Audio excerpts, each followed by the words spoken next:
Compañeras y compañeros,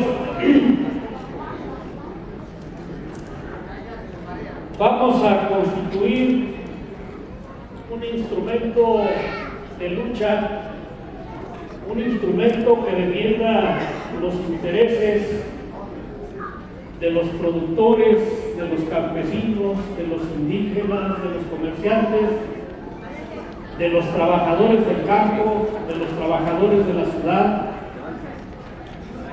en momentos muy difíciles.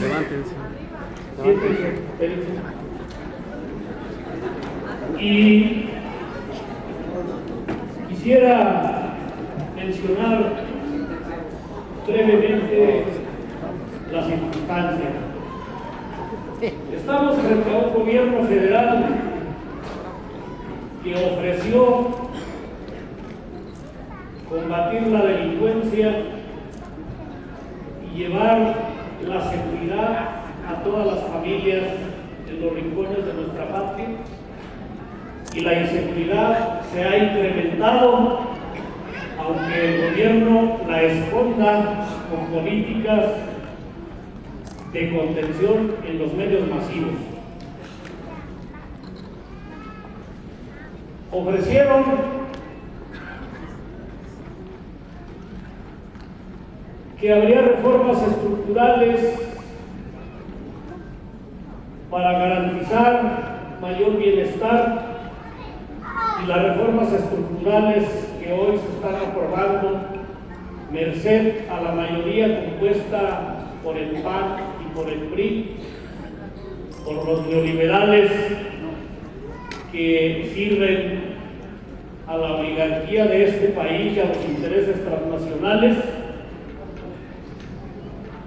impusieron una reforma laboral lesiva a los intereses de la clase obrera y de los trabajadores de México, dice, para generar empleo, y no hay empleo.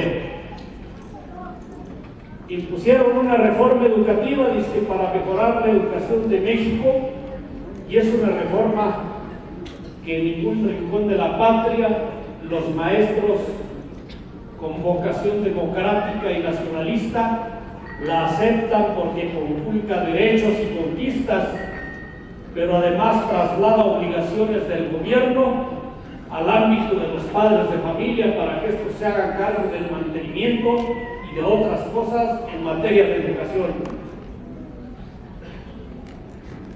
Impulsaron una reforma hacendaria que dejó fuera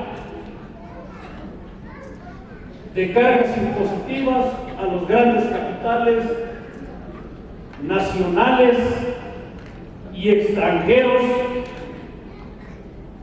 pero sí aumentó la carga impositiva para quienes son trabajos, para quienes son trabajadores cautivos. Un trabajador formal está esclavizado y por lo tanto a pagar mayores impuestos sin que haya garantía de transparencia y de buen uso de los recursos que se van a captar. ¿Por qué no hay garantía de buen uso? ¿Ustedes creen que es correcto que el director del Banco de México, un cabrón que es ejemplo de las campañas que debiéramos hacer para reducir peso, pero una gente que se dedica a tragar y a tragar, y en todo el mundo creen que todos los mexicanos están como él y que todos los mexicanos pueden ganar como él, y los aguinaldos que va a recibir, o el avión presidencial que nos va a costar 10,000 millones de pesos para que el presidente viaje bien y cómodo, o incrementos en seguridad que van fundamentalmente al aparato represivo de la Policía Federal Preventiva, del uso del ejército en todas las calles, y de la nueva policía, la Gendarmería Nacional. Vean ustedes esta ciudad, es que democrática en estado de sitio. Vean cómo hay en materia de derechos de manifestación y de petición, conculcación y regresión en materia de esos derechos. El gobierno de nuestra ciudad se ha convertido en un gendarme chafa al servicio del gobierno federal para protegernos y que nos impongan estas reformas que están discutiendo. Van más allá. Seguramente que antes del fin de semana estarán aprobando la reforma energética del principal recurso propiedad de la nación, es decir, propiedad de todos los mexicanos, y lo van a imponer sitiando el Congreso, la Cámara, el Senado, Gobernación y el centro de la ciudad, de esta capital, porque quieren seguridad y que no haya manifestaciones de rechazo. Hay encuestas que ha hecho el gobierno que les han dicho que el 80% de los mexicanos estamos en contra de esa reforma privatizadora y entreguista, antinacional. La van a imponer. Frente a estas cosas, el FAC del Distrito Federal, con estos dirigentes que han nombrado, tenemos que enfrentar tareas muy importantes. Primero, para no permitir que haya más regresiones en esta capital y que se impongan reformas como esa que traen aquí para criminalizar la protesta social y para caracterizar las manifestaciones como terrorismo, porque eso se está impulsando en la Asamblea Legislativa de aquí de la capital. Tenemos que pelear para que el gobierno de la ciudad no sea más gendarme del gobierno federal y el encargado de reprimirlos. Tenemos que garantizar que haya continuidad de gobiernos democráticos de esta ciudad, pero con vocación y con una profunda y arraigada alianza con el pueblo capitalino y no con el gobierno federal y no con la oligarquía asentada aquí en esta capital.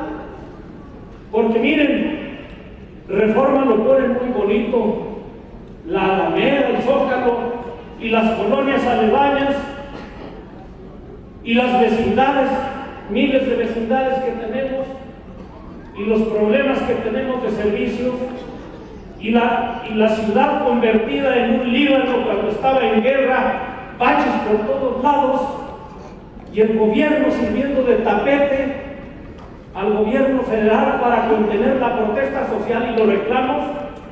A esto nos vamos a enfrentar, y este frente auténtico del campo de la capital, del Distrito Federal, tiene que ser un FAC muy combativo, tiene que ser un FAC que esté en alerta permanente y muy solidario con las manifestaciones que las organizaciones del FAC luego venimos a hacer aquí a la capital en reclamo de nuestras demandas.